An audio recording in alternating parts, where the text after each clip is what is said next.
Good morning, everyone. Today is Wednesday, the 26th day of Menachem Av. Yesterday we learned how the the growth that comes from a little tiny seed is so much greater, infinitely greater. Well, infinitely, yes, not infinitely, but you know what I mean. With the whether it's a fruit tree or a beautiful flower, a plant, whatever is growing out of this tiny little seed, you get vegetables. It's an unbelievable thing. So too tzedakah. When you plant, when you give a little tzedakah, so much more bracha and blessing comes from this little act of giving a coin, a nickel, a dollar. Speaking of tzedakah, there's someone in the back who's collecting for refugees from Ukraine, and please open your hearts and your wallets and give him some part of your hard-earned money so you can fulfill the mitzvah of tzedakah above and beyond. So we see that the reward for giving tzedakah is so much greater, and it's only because of Hashem's kindness. If that's the case, why bother davening? Why bother doing anything? If Hashem's going to give us so much more than we deserve, why put in any effort at all? Page 93 in the Chayenu or on your app. It's well known that above there is also an attribute of Gvura and Tzimtzum. You know, when it comes to Hashem giving, he opens up his hand and he gives with such chesed and rachamim. But there's also a concept of holding back. Excuse me 1 second, I'm sorry. I want to mention that today's class is dedicated by Adam Schneider in memory of his father's Yortzeit, Nusan ben Yaakov Lev, and also for the Refuah Shalema of Mordechai ben Leah and Sarah Hodel Bas Esther. Thank you, Adam. So now, so what is the contraction and the stringency? Where does that come from? Where does it come in?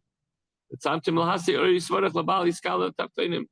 serves to contract and conceal the divine light so that it will not become revealed to the lower worlds. So how is it then that illumination is nevertheless real below? How do we get so many brachas, so much light and so much goodness from Hashem? You want to know why we have to give tzedakah? You want to know why we have to daven? Because everything that we get from Hashem depends on how much we put in. If we're going to daven, if we're going to learn, if we're going to put in effort, then Hashem's going to respond much, much more than we put in. But if we don't do our effort, if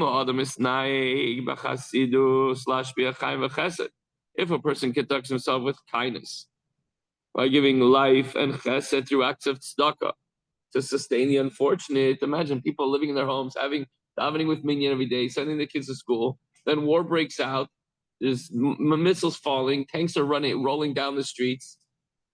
In what's the name of the town? Rabbi Silverstein. Joel Silverstein ran. He said they were hiding in the basement. They heard the tanks rolling down the street. The whole house was shaking. We're not talking about in World War II. We're talking about 2 years ago or last year or whatever. So now you help these people. So too, when we give, we awaken the divine kindness and illumination that are bestowed upon us. With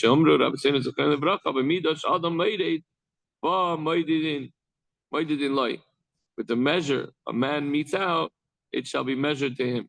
So when an individual acts in a kind manner, he does a chesed towards his fellow, it's going to be treated with kindness from Hashem. It'll appear,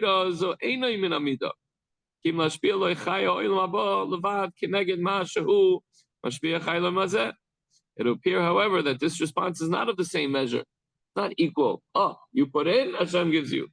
It's much more than that. So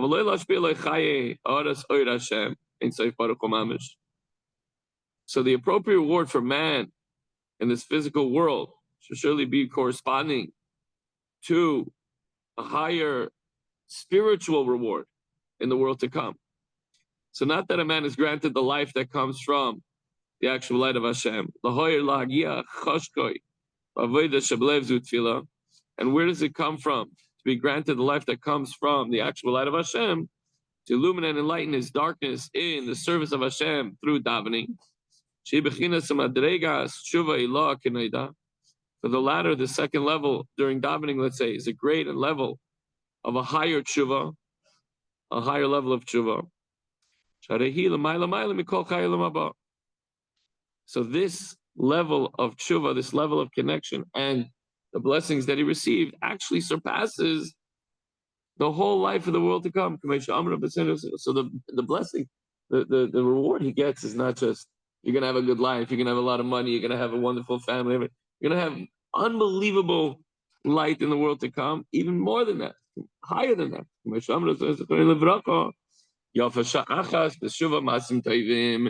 learned this in Pirkei Avos, the Shabbos, that better than 1 hour of tshuva and masim tovim, good deeds in this world, and the entire life in the world of the world to come. It's explained elsewhere at length that the world to come, yes, wonderful and beautiful, but it's just a gleam and a reflection of the divine presence. The reward we're going to get for giving tzedakah, putting in the effort here, is even greater than that. It's not just going to be a ray and a light and a glimmer. It's going to be complete revelation. So this leaves us with an apparent disproportion that the practice of tzedakah before davening should result in the vastly superior revelation of tshuva law, the higher level of tshuva, during the davening. So the takeaway is that everything is dependent on what you're going to do. If you're going to give, you're not just going to get, you're going to get so much more than you ever imagined. Okay, that should get good enough. All righty. Have a good day, everyone. See